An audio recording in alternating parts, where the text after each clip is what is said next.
Hello, my name is Amy Green, Marketing Director with ZynBit, and we'd like to welcome you to our webinar today on Salesperson to Smarketer, How to Survive in the New Normal.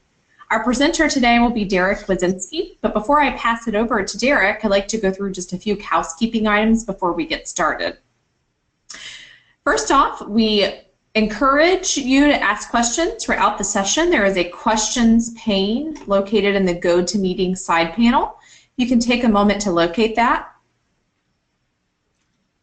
The questions pane you can type questions into and we can respond live or we can address your questions at the end. We're also going to be recording today's session and everyone will get a link to that recording following the webinar today. So with that, I will pass it over to Derek. Thanks so much, Amy. Can you hear me? Everything's coming through clear? A-okay. Fantastic. Well, thanks so much, everybody, for joining today. My name is Derek Wyszynski. I'm the Chief Sales Hacker. I guess that's my title here over at ZynBit. And today we're going to have the webinar is about something I call Salesperson to Smarketer, Surviving in the New Normal. Talking a little bit about what I believe Smarketing is. And Smarketing is a mixture of sales and marketing. It's definitely something that I think has been coming for a long time. It's something that we practice here at ZynBit. And I think hopefully you'll find this informative. So, at the very first, very first slide here, I want to talk about a sales mantra we talk a lot about in sales, that we don't take no for an answer. This is from a scene from the movie Tommy Boy, which is a great sales-related movie. Talking a little bit about not taking no for an answer, that we're going to push, that we're going to go ahead and talk to people, we're going to pick up the phone, we're going to call them, we're going to knock on doors, we're going to get in front of people with grit and hustle and determination, and we're going to make sales happen. And I think this movie and other movies like this and other thoughts about what sales is and what business-to-business sales really kind of go through the same same kind of mantra, the same kind of person. What we have to really think about is the year this movie was released, a little company named Amazon only made about $15 million in revenue. Last year alone, a company named Amazon made a revenue of $136 billion.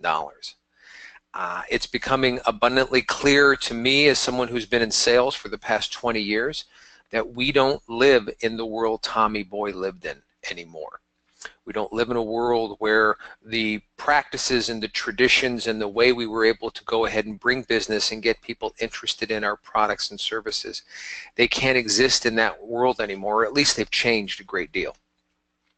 Now, one of the ways that you can take a look at how things have changed is if you go to the B2C model and you go to the business to consumer model to see how consumer spending has changed. Because consumers, because they are buying online, they're doing other things online, they end up going into offices and they sit at cubicles and desks and they buy things in the business as well. They are business buyers.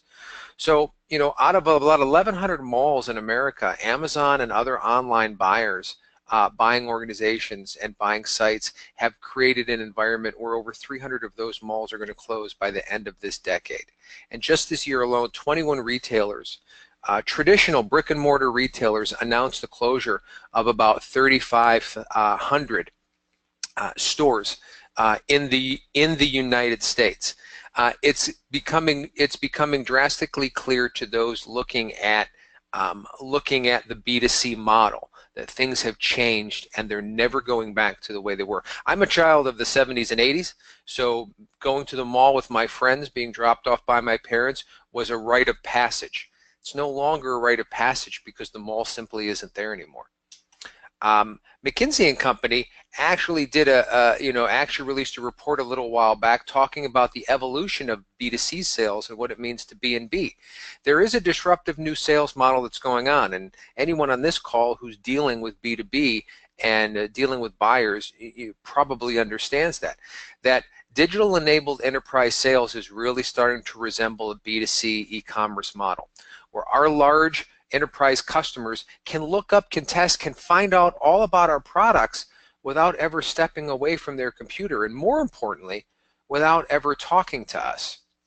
Now, when you think about your customer, when you think about the customer that we have, that I have traditionally talked to, it's a customer that needed to talk to me as a salesperson to understand exactly what it was they had a problem with. It was consultative selling, the ability to inform, to provide insight, to improve, that was all on a one-to-one basis. The problem is that technology has changed, and our customers are now used to going online, going to third-party review sites, and finding out information, finding out problems, solutions, and even pricing way before they even talk to us. So our traditional way of going out and selling to these people, whether it be outbound, whether it be inside sale, however we do these things, it's not necessarily because our product or service doesn't work. It's because, or that our product or service doesn't offer value.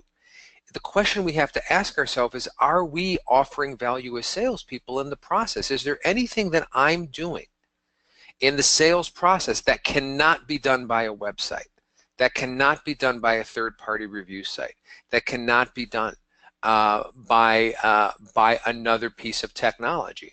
And that's the question we really need to ask ourselves, because as we move forward and we look at the state of B2B sales, we find out that 70% of buyers, our buyers, use social media as a research tool. Over half of them just go into their own social networks, LinkedIn, Facebook, all these others, to engage their peers in conversations about products and solutions. 65% of buyers that actually bought something from somebody in the B2B space said the winning vendor's content had a significant impact on their purchase.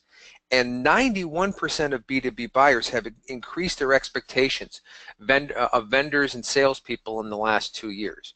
So I know I talked a lot about content, and we're going to talk a lot about content here, providing content as part of being a Smarketer. But I'm sure you're probably thinking to yourself, well, wait a minute, isn't that what marketing is for?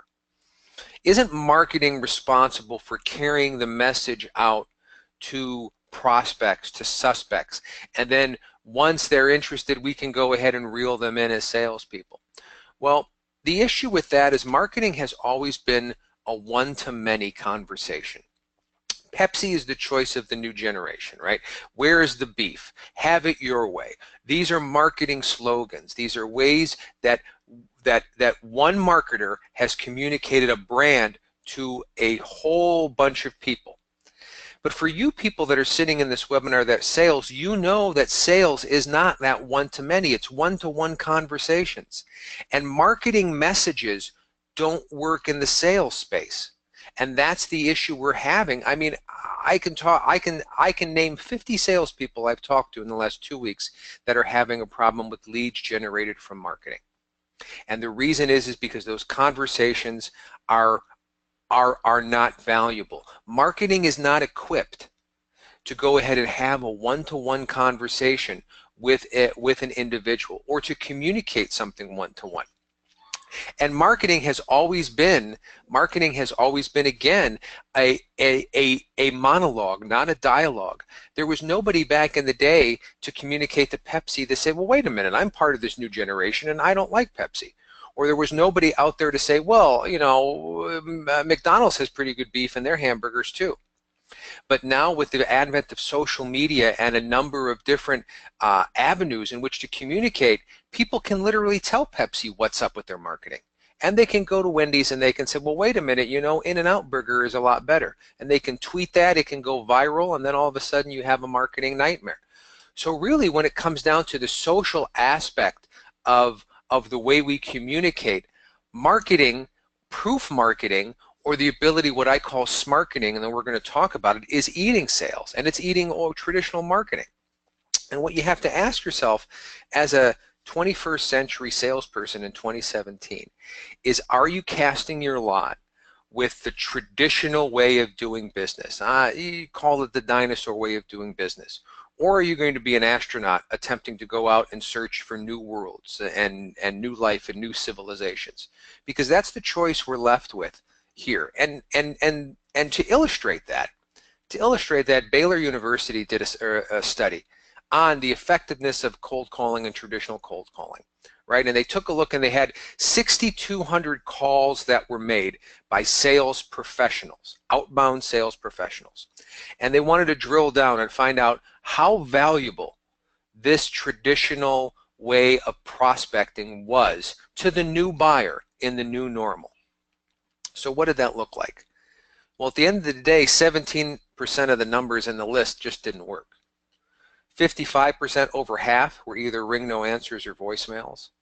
28%, they actually answered, but out of that 28%, 91% out of that 28% wanted no further information. They didn't want to talk to them. They hung up.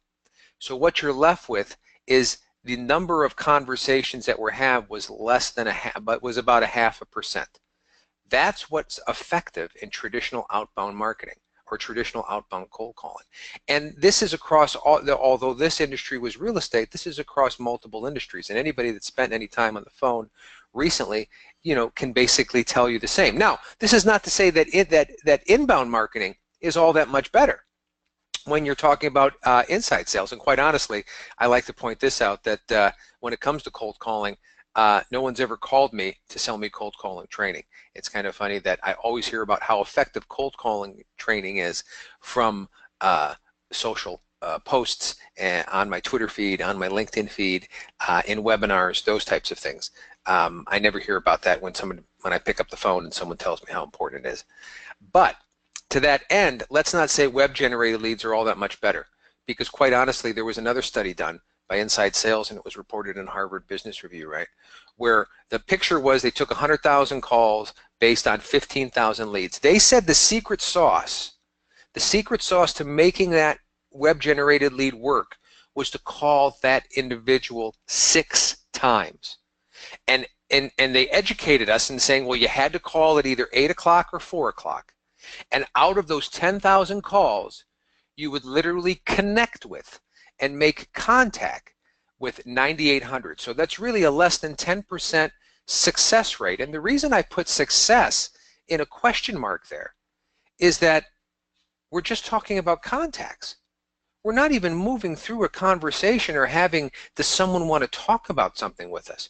We're literally to the point right now when we are either traditionally prospecting outbound, or we're dealing with web-generated leads, that contact, the ability to talk to someone, counts as a particular metric. And I laugh and I say, what's next? Are we going to start counting verbals as KPIs in our CRM? So what we're left with this traditional area is to go ahead and say, well, just being lucky enough to talk to someone is valuable. Now, you may be thinking, well, that's not what my sales trainer told me. My sales trainer tells me that I need to just keep on keeping on. I need to keep the hustle and grit going. I need to go ahead and stay on the phone. I need to hit it harder in order to do that. Well, 90% of the companies that invest in sales training, less than 6% see long-term behavioral changes in their people, right? And 75% of reps out there think that their approach is better and different than the competition, but when you talk to their customers, only 3% of their customers agree. And only 6% of reps after training exceed expectations. 48% don't exceed at all. The 80-20 rule at the end still applies. 80% of the sales, after 20 years of solution selling, of challenger selling, of spin selling, of Dale Carnegie, of Sandler, of everything within the sales training industry, we're still looking at 20% of the salespeople making 80% of the sales. And when it comes down to it, less than 50% of sales reps are actually making their quota. So you may be saying to yourself, well, wait a minute, Derek, you know, the sales gurus, they're just telling me to keep my head down and hustle. Basically do what we've always done, because grit always works. Grit will beat out talent. Hard work will beat out talent. We hear that all the time, right? What I'm just doing is, this sounds like a lot of scaremongering, that I'm talking about the end of sales, or the end of the end of the tradition of B2B sales. Well, you know, let's talk about disaster movies, because in every disaster movie there's usually someone with facts, figures, and experience who's being ignored. And not until the very end, until the earth is left in the balance, Did they listen to those individuals, or did they listen to that information that's there? Now, I'm not saying I'm Randy Quaid and I've been picked up by aliens, but what I am saying is there are facts, there are figures, there's information out there, and if you don't believe anything that I'm talking about up to this point within this presentation, I urge you to talk to your own customers or talk to your own family. Find out exactly how they buy, what they like to buy, how they like to interact, because I'll bet you $1 to a donut that you're going to be hearing a lot of the same information from them. And we can't be so centrally focused on our own selves and our own quotas and our own numbers to ignore what's going on around us, to ignore the signs that are out there. The signs are there. And by the signs, I mean signs in the news. I mean the ability to say, when you're looking at major enterprise sellers out there of software, of other technology, 50% of their revenue is being spent on sales and marketing alone. To ramp up a brand new salesperson at HP, IBM, or Oracle, it costs them $500,000 that first year to go ahead and bring that person up. But Forrester is looking at this model and they're saying, you know what? 23% of these B2B salespeople are going to be gone in the next couple of years. Now, is that scaremongering? I don't know, because when you take a look at what's happened in the last couple of months, just in 2017, major organizations have let go of a lot of salespeople. And more importantly, even smaller organizations have laid off a larger percentage of their salespeople. And it's all moving toward a different model. It's all moving toward a different model. And I really do believe the model is data-driven. The model is data-driven because customers are saying our salespeople are not prepared to talk business the way we want to when we finally engage with them. And that's the issue that's going on. And that's why we have to evolve from traditional salespeople into what I deem as a Smarketer. Because at the end of the day, 90% of buyers are telling us that when they are ready, they will find us. Now, whether or not that's the case is an argument for another day, but this is how they feel. So for us, we have to make it easy for them to find us. And let's just go back to leaving this to marketing, leaving this to other people. If you are a quota-driven salesperson, if you make your house payment or your car payment or anything else based upon the numbers that you make and the income that you bring in, why would you leave that up to someone else in another department that doesn't have any skin in the game? Why would you leave that to a marketer in order to bring in leads to you? Why would you leave that to an SDR in order to bring you in qualified leads? At the end of the day, we are responsible, and I am responsible for creating the demand and generating the demand for the product and the solutions that I go ahead and provide. So that's all well and good, right? That's all well and good, but we take a look at the way sales and marketing have traditionally worked. And marketing is that big kind of information outreach that gets prospects interested. And then sales is usually working separate from marketing, and all the wheels turn, right? And this is exactly how marketing gets people interested. Sales calls them. There's outbound sales. Oh, the prospect, yes, I have heard of Xerox. I have heard of Ricoh or Microsoft or ABC company. And yes, I am interested in saving 30% or more on my car insurance. You know, whatever that pitch is, that's the traditional way it's worked. But what we've shown is that that traditional way isn't necessarily working anymore. And we're not having these conversations, or at least not the number or the quality of conversations we used to have. And when almost 60% of our customers say they prefer not to interact with us until they do their own research online, why are we leaving that initial conversation with a marketer or with an SDR to have that communication? I know, as a person who's been in sales for 20 years, that my initial conversation with a client or a prospect, even a suspect, is the most important one. It's the absolute most important one, because from that conversation, we will then determine how that relationship moves forward.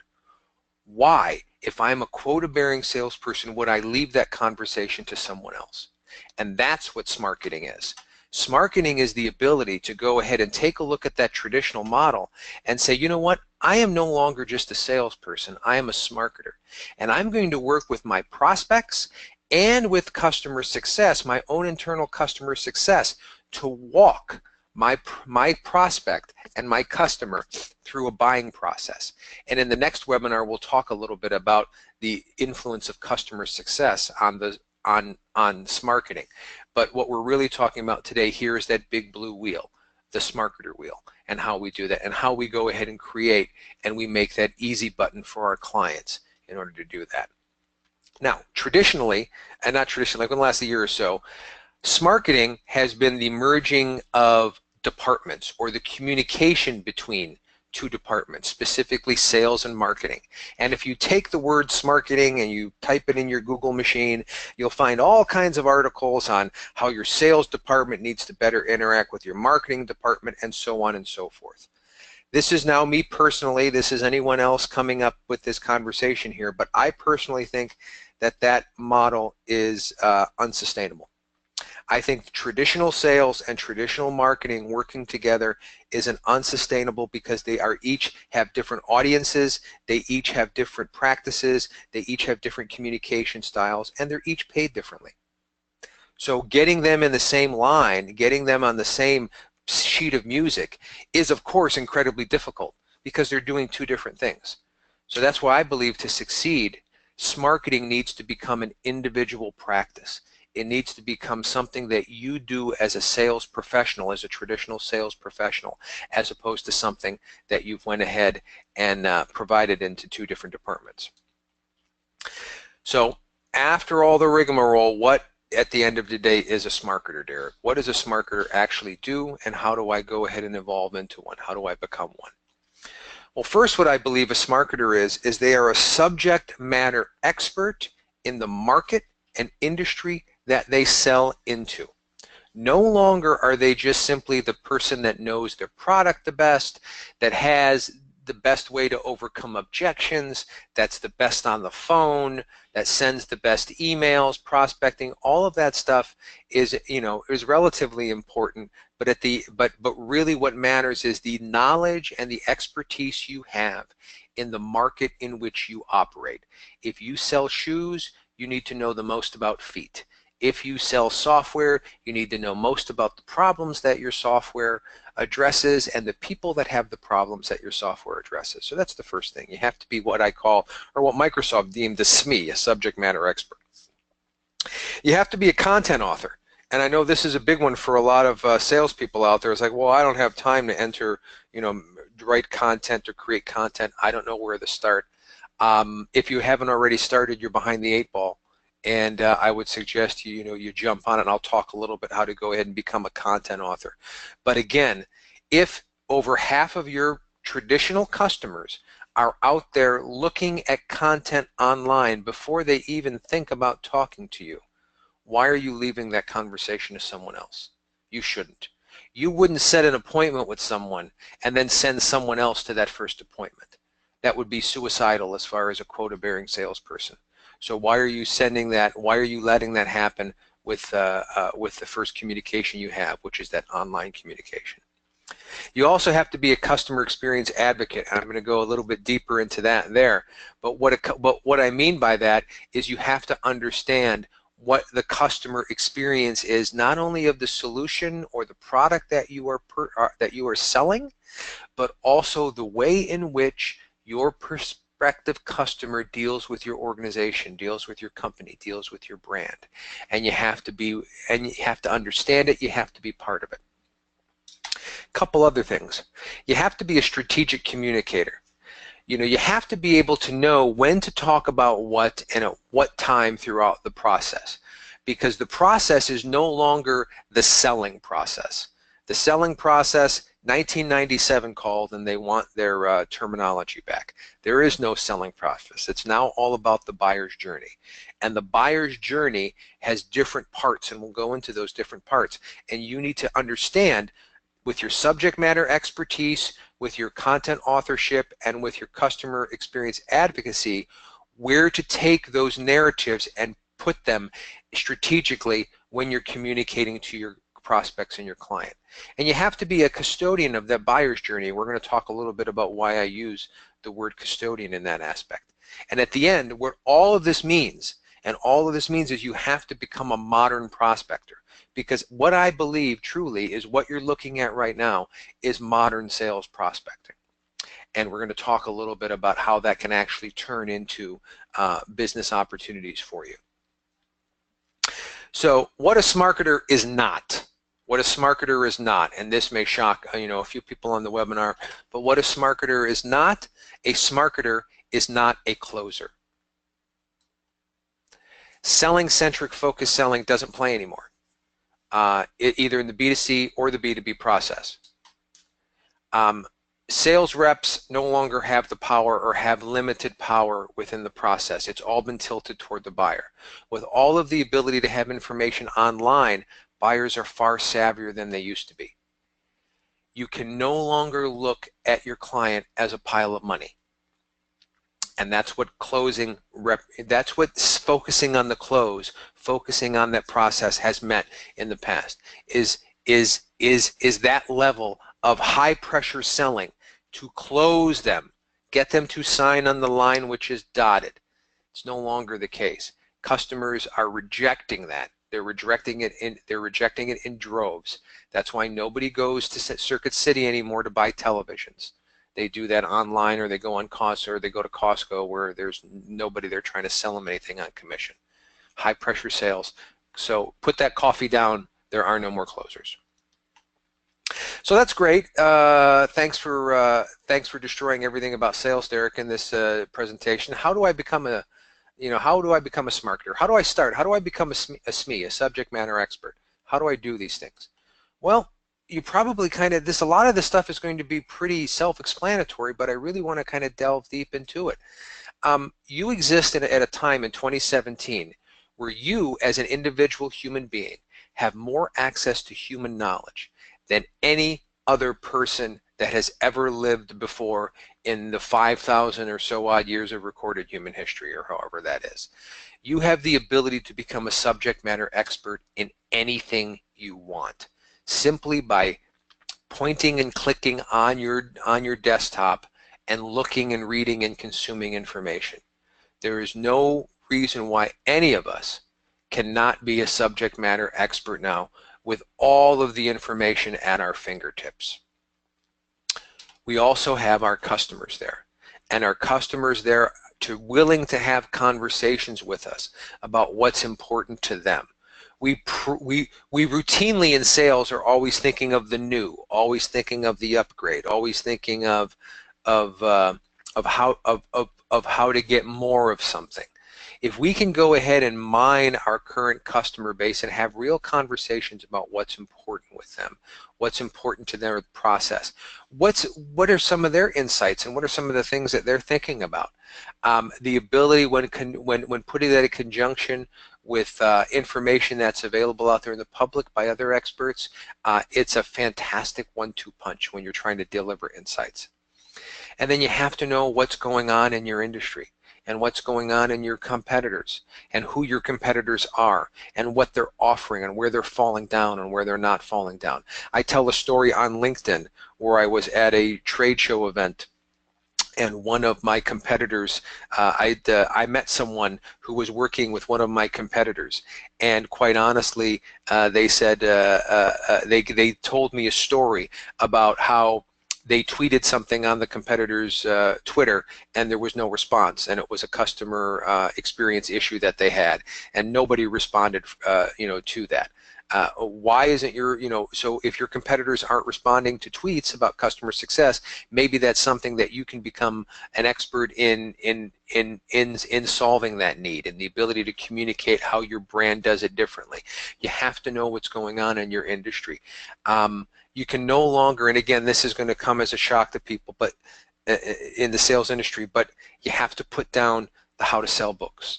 You have to put down the how to prospect, how to do this, how to do that. You have to be willing to go ahead and learn about your industry more and learn about what you're selling in. We've traditionally always concentrated on the skill of selling, but the skill of selling is now something, for the most part, is socially unacceptable. There are countries in this world that are outlawing cold calls on the commercial side, or excuse me, on the consumer side. So people don't pick up the phone and call people at home to sell them things. These people have jobs and they work in companies. They don't communicate this way anymore. They want to communicate a different way. And either we can continue to do the things we've always done, or we can move into the different model. Well, that's great. How do I become a content author? How do I go ahead now and take this SME-ship, this subject matter expertise, and facilitate the ability to deliver content? Well, again, you at this time in human history have the ability to publish virtually anything you want to an unlimited number of people and prospects and suspects just by simply sitting where you are right now and clicking on a web page and doing that. We're going to talk, whether it be Facebook or LinkedIn or Quora or YouTube or Instagram or a number of different places, you have the ability to provide that content out there. So if you're not developing content right now, and content can be anything. Content can be a tweet. Content can be an article, long-form article. Content can be a video on how you were able to go ahead and save your customer 30% or more on car insurance. Again, it's all about your subject matter expertise, understanding what your customers want to hear, and then giving it to them. And you personally giving it to them, not outsourcing this to marketing or to some other entity and then waiting for the leads to come in. Because as we know, all of us here in this meeting and all of us here in B2B sales, the leads are weak. The leads are weak from marketing. They always have been, they always will be. So the fact of the matter is that unless we take the reins of that ourselves, we're not prepared for the future. Customer experience advocate. Well, how do I become a customer experience advocate? And what really does that mean, customer experience advocacy? Well, your customer, again, will tell you what they like and what they don't like about their competitors, about our market, about anything else. If you go in LinkedIn and you take a look and just do a search on cold calling posts, on posts about B2B sales cold calling, invariably you will get pro articles and con articles. But if you go in the comments, you'll see a whole bunch of salespeople weighing in one way or another, and then the diamonds in the rough are the information you get from customers. The ones that start out, I'm not a salesperson, but, or I'm a buyer for an engineering firm, and this is what I think. And when you read that information, when you read your customers' Twitter feeds, when you read their Facebook feeds, when you see the kind of questions they're asking on Quora and what they're posting on, on Instagram and everything else, you understand what their, not only what their problems are, but what their experiences are within your market and within your addressable market. And again focuses on customer. You also have an entity, most likely in your organization, that deals with customers. And you should be talking to them. You should be interacting with them. I go so far as here at ZynBit, I wrote an article about this a little while back. All of our sales personnel and our salespeople and people that have forward-facing, customer-facing sales positions take a turn on the help desk, take a turn on our customer success desk every single month. And for a couple of hours, they answer calls, they answer chats, they understand. And this rolls up all the way to me. I go ahead and do this once a month, and the reason I do this is so I understand from a base level, not because somebody told me, but from a base level of what my customers are going through, the experience they have, not only with my product, but with the problems that they have out there and with our own organization. And only then, once I know about these types of things, can I become an advocate for the type of experience I want my customers to have. Well, how do I take all this and then learn how to strategically communicate it, right? How do I know when to talk about certain things, certain stuff and things to people? Well, again, understanding our customers it's out there. It's out there. It's kind of like the truth is out there, right? The old X-Files. The truth is out there. We just have to be willing to look for it. You have to be willing to go ahead and look and see what people are talking about.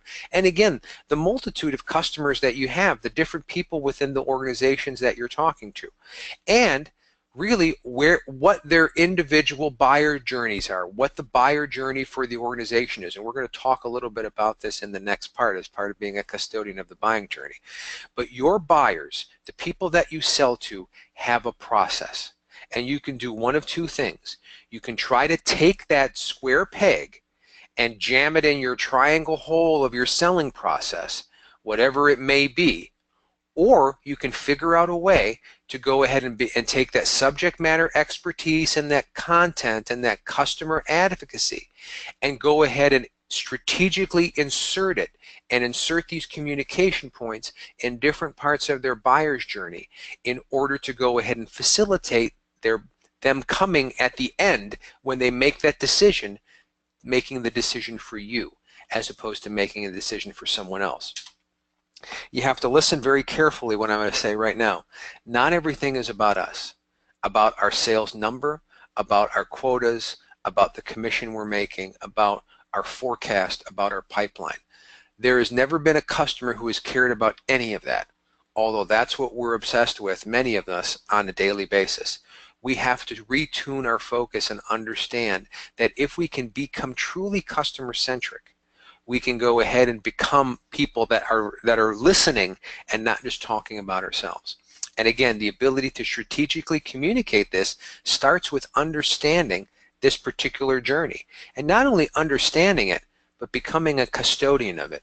And so, I chose the word custodian on purpose, not because I think we should be cleaning up after our customers, but because I think the other definition of custodian. We need to be a person who has the responsibility or is looking after our buyer's journey. Our buyer's journey is the most important journey for them and for us that they're going to take within our relationship. And if we're constantly trying to force them into our selling process, we're not a custodian of their journey. Now, this journey is pretty general. What you're looking at here, your customers may have a different journey. Your market may have a different journey. The ability for you to understand that journey and accept it is the first step in becoming a custodian of that particular journey. The acceptance is the key. I know we all work for managers, we all work for organizations, we know we have our own selling process and our own qualification process, and I'm not saying you have to throw yourself in front of the juggernaut and push back on your boss or push back on your organization. What I am saying is you have to understand that they're interested in a sale, and we need to be interested in the furtherance of our career and surviving in the world as it is now. And the world as it is a buyer-centric world. So understanding their journey and bringing it onto ourselves is probably the most important thing that we can do. And again, it's a building block process. We don't get to understand the buyer's journey until we become a subject matter expert, until we go ahead and from that become a content author. And while we're authoring that content, talking about customer advocacy and being able to strategically communicate. All of that is part and parcel of building into the customer or to the custodian of the buyer's journey. And at the end of this trail, is what we really want to become, is a modern prospector, is the ability to prospect and do the types of things that create the not just the leads, but to create and to generate the demand out there, not only for our product and service that we provide and we sell, but also for ourselves.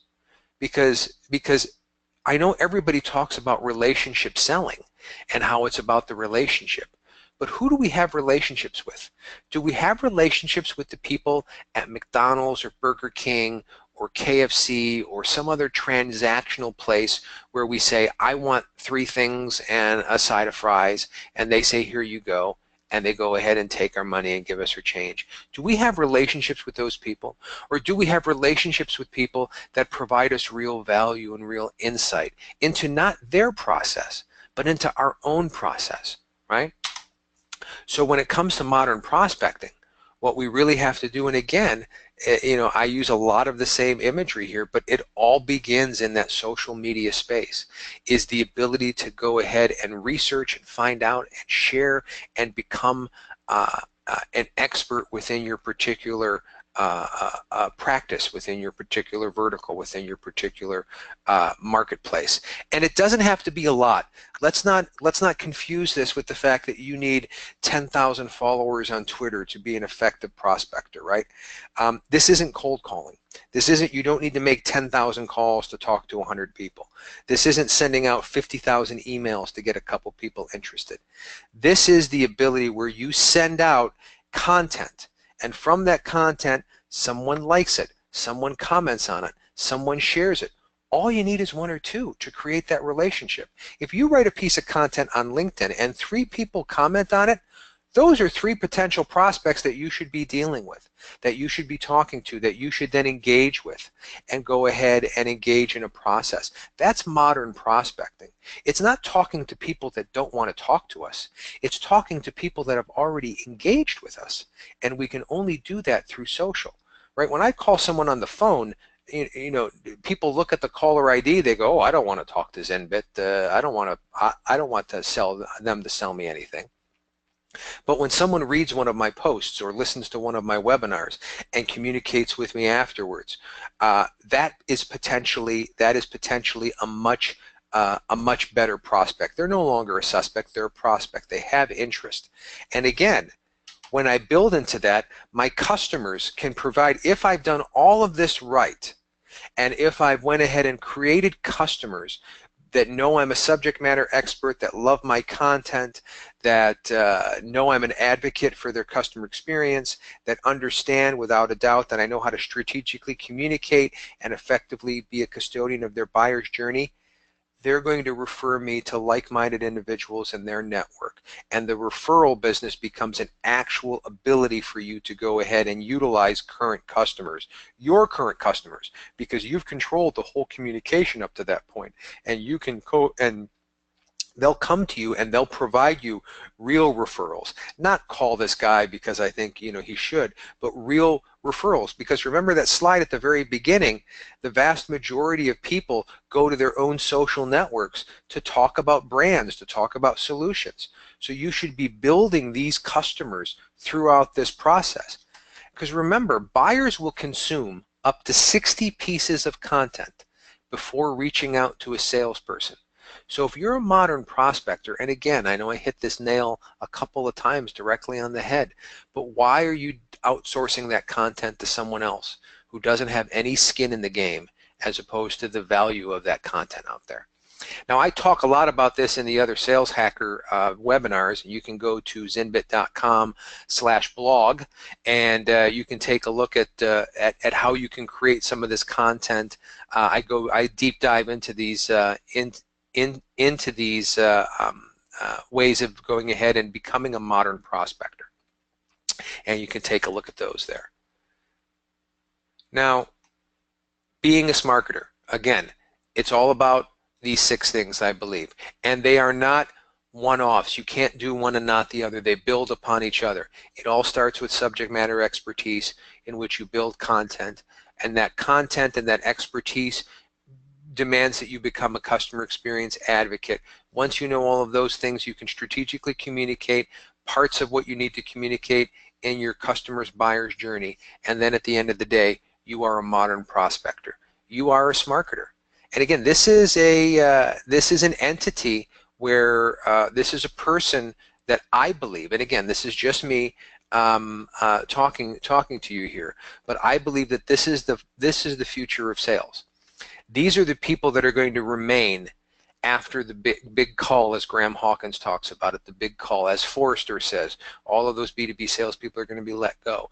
These are the people that are going to remain, the people that can merge traditional marketing with sales and communicate as a singular entity. Because really, this is the person our customers want to have a relationship with. It's not an SDR. It's not a person who's just an account executive. It's not a person who's a marketer. It's this kind of hybrid individual, this evolutionary, this is the top of the food chain. This is what we're evolving to. At least I believe so. So tools and links to start your evolution into Smarketing. Well, a lot of it has already been talked about, but the very first is you have to find those insights. You have to take the time, whether it's your own time, whether it's company time. I'm not going to tell you how to spend your days as far as, you know, what you're doing throughout the day, but you need to find time to create and find your own insights and to build yourself as a Smarketer. And once you do that, there are a multitude of different mediums in which you can go ahead and share information, whether it be written, whether it be video, whether it be audio. You have the ability, I think Quora, the big Q there, if you take a look, that is a big underutilized aspect where you can literally become an expert in a certain certain subject, and people will rate your answers up and down, and the better you're rated, the more people will ask you. I've gotten business off of Quora, off of answering people's questions that had to do with what we do, which is interacting with Salesforce and dealing with you know, and dealing with Salesforce and making Salesforce work for you in your organization.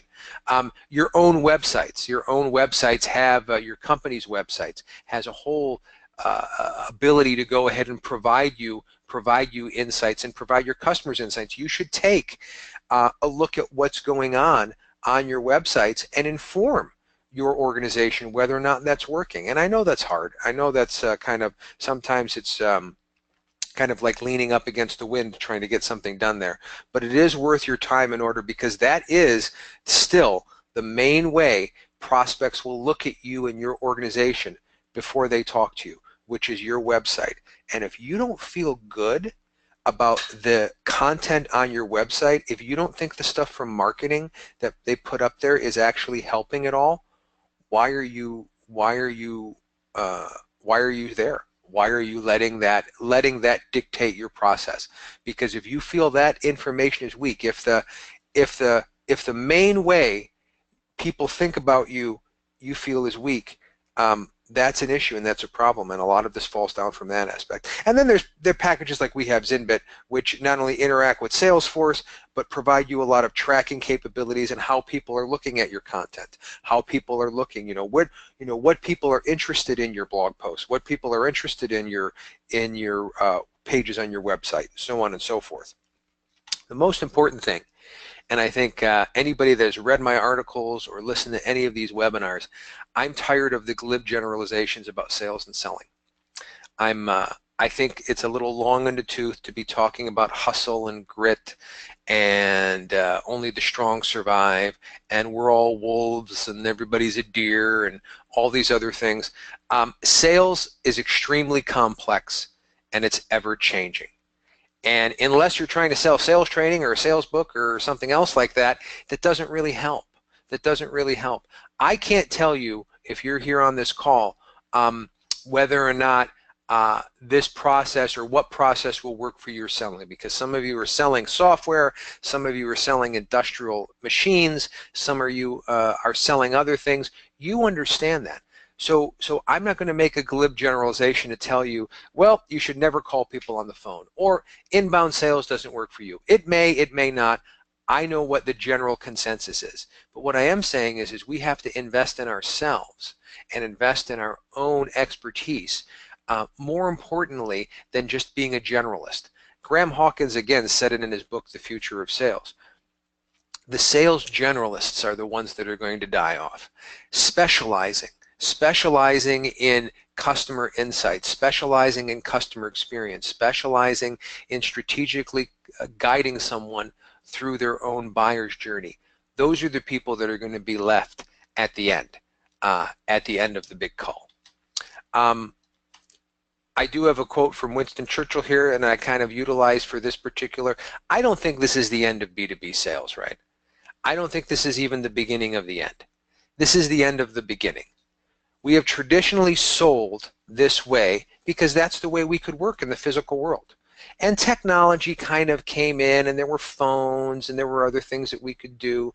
But the J-curve of technology in the last 15 or 20 years has drastically changed the way people sell. It's changing our physical landscape. It's changing. The malls of America are disappearing. Main Street gave way to Walmart, and now Walmart's closing. The way people buy, the way people interact. You know, people aren't getting carpal tunnel in their wrists anymore. They're getting it in their necks. This is what doctors are saying because they're looking down on their smartphones and on their tablets. It's physically changing the way we feel in our bodies. The technology is. So the fact is, this is the end of the beginning of traditional B2B sales. And what we're brought into is a new world, a new way of doing this. And I truly believe that this Smarketing, the melding of traditional marketing and sales, is the way in which we can not only survive the new normal, but we can go ahead and succeed in the new normal. To the end of that, I put my money where my mouth is here. So I know this is a webinar. This is kind of one way. This is kind of broadcast. I'll go ahead, and anyone who has taken this webinar and who's interested in anything that I've talked about, if you're willing to give me a little of your time, I'm willing to give you a little of my insight of what value it is up to you personally. So if you want to take a 30-minute mentor session with me, you sit around, you go to that link, you can go ahead and choose 30 minutes to sit down with me. We'll talk about your market. We'll talk about how you can become a subject matter expert. We'll talk about how to evolve to a Smarketer. We'll talk about whether or not you can within your industry. Again, it's your time. It's something that I offer as a value add. We won't demo ZynBit. We won't talk about my software. That's for other meetings. This is specifically professional development to help you move forward and be one of the ones that stick around after the big call. Now with that, I'll go ahead and we've got a couple minutes left, so that's the end of the webinar.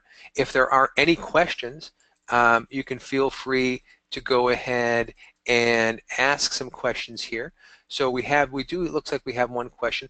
How do you hire new sales rep by this definition of Smarketer, which would traditionally be put in an account management customer relations role?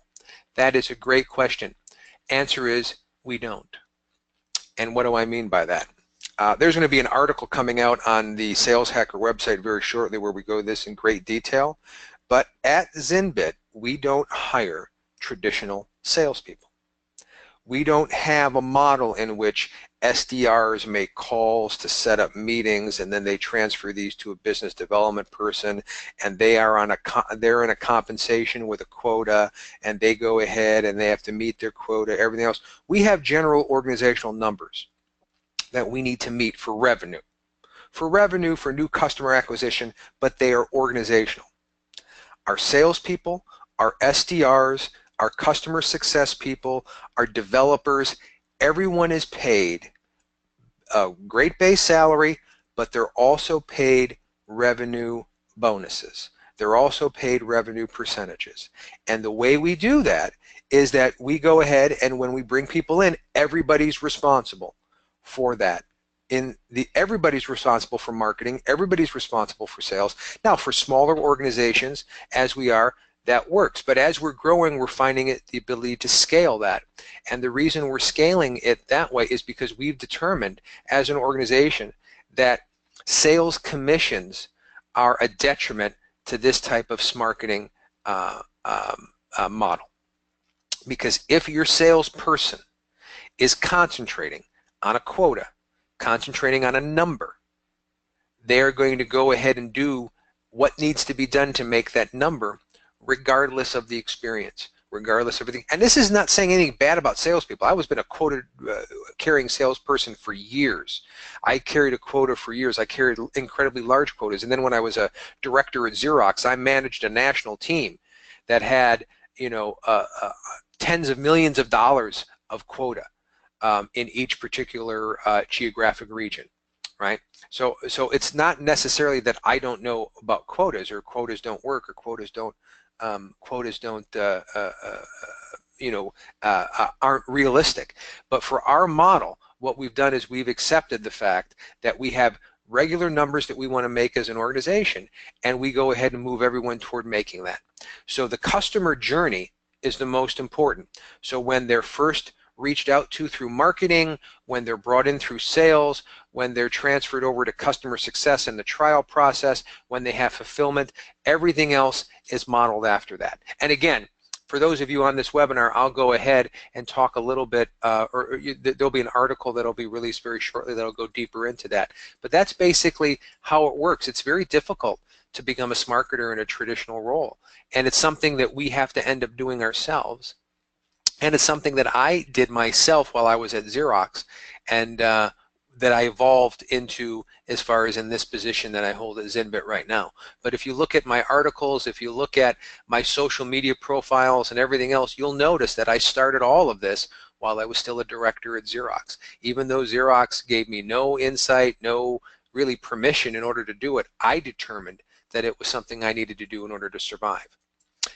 The next question would be, Derek, I hope I answered that question, and if you have another question on that aspect, you can definitely answer me or ask via email or sign up for a mentor session. Derek, can you share your opinions on when now vendor organizations will catch on to this shift and modify both the onboarding process and the compensation plans? Where I'm going with this is a lot of these are greenfield starter roles as a setup fail because often a way of rep learns to be a subject matter expert is learning from and a different account. Yes, I believe that the subject matter. This is kind of what I believe about the way people are hired in startups and that. I believe the whole SDR model and the traditional SDR model, the one that's been working definitely in SaaS for a little while, that I think it's flawed. I think it's not only flawed in the sense that it's outbound heavy, but I also think it's flawed in a sense that we have our lowest skilled people having the very first conversation with an individual. And if we do believe, as all of us are told, that the first conversation is the most important, our models need to change. The people that talk to our customers first here at ZynBit are the most knowledgeable. They are the highest paid. They are the ones that have the most industry knowledge, that are the subject matter experts. In my case, the ones that have the grayest hair. I mean, these are the people that we make responsible for the first communication to our particular clients. They're the ones that write the content. They're the ones that manage the marketing. They're the ones that go out there and do that. And the reason is because that individual communication is so incredibly important. As the customer is involved and brought into, as they're brought into our process, or we kind of meld with their process, then they deal with what are traditionally known as SDRs, but we kind of call them process concierges. And what they do then is those people are not lower tier employees, but they're less experienced employees. But what they are experienced in is the trial process, managing someone's trial software process, managing someone through their buyer's journey in order to go ahead and get them to go from a trial to becoming a paid customer, so on and so forth. And as those people gain that expertise, they can evolve into a first-tier salesperson, reach-out person. I so believe in prospecting as the primary thing a salesperson should do. I want to take everything else off of their plate. A salesperson should only be generating demand, bringing people into the top of the funnel. After that, they should be handed off to a machine, to a process that can manage the trial, manage the proposal, manage the pricing, and in the end, manage the signing of the contract and the fulfillment and everything else. So we truly believe that, and we've built an engine to that from that aspect. Let's see here. I have another question. How do you get companies to buy into an individual contributor in an SDR role? Well, how do you get company buy-in as an individual contributor in a lead SDR role? That's the sticky wicket, isn't it?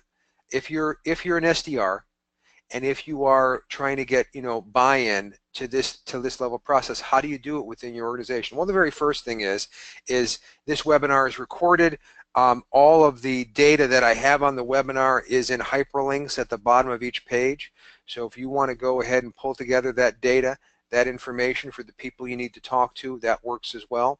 But I've often noted that data gets information, but often more often than that, stories do. The ability to go ahead and communicate this process and try to sell it internally. I will tell you this, I'll be realistic. I'm not a sales trainer. I'm not going to tell you if you make 1,000 phone calls a day, you're going to, have a boat, have a 40-foot yacht, and, you're going to be, lighting cigars made of $100 bills with $50 bills. I'm not going to go ahead and blow wind on you that way. I'll be honest with you. This is a hard sell for many different organizations. And at Xerox, I tried to go ahead and sell this internally. This was before Xerox split up.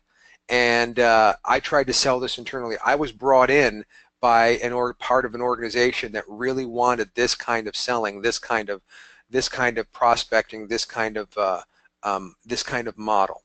And I was literally pushed down and beat down every single moment of that particular experience. But it didn't, again, it didn't dissuade me for doing it myself. And every time I heard no, I just redoubled down and did that. And maybe at the end of the day, that's how we don't take no for an answer. It's not so much taking no for an answer from our internal customers or our external customers. It's taking no for an answer from our internal people, the people we report to, and the people our people report to, our bosses report to. Because really, those are the people we have to sell on this. You will never have to sell a customer on Smarketing. That's what they want. The people you have to sell are internal to your organization. And again, we can definitely talk about that in a sales hacker session. We can talk a little bit about what's going on in your organization, and we can, and I can give you feedback and a little bit of insight on how to go ahead and do that.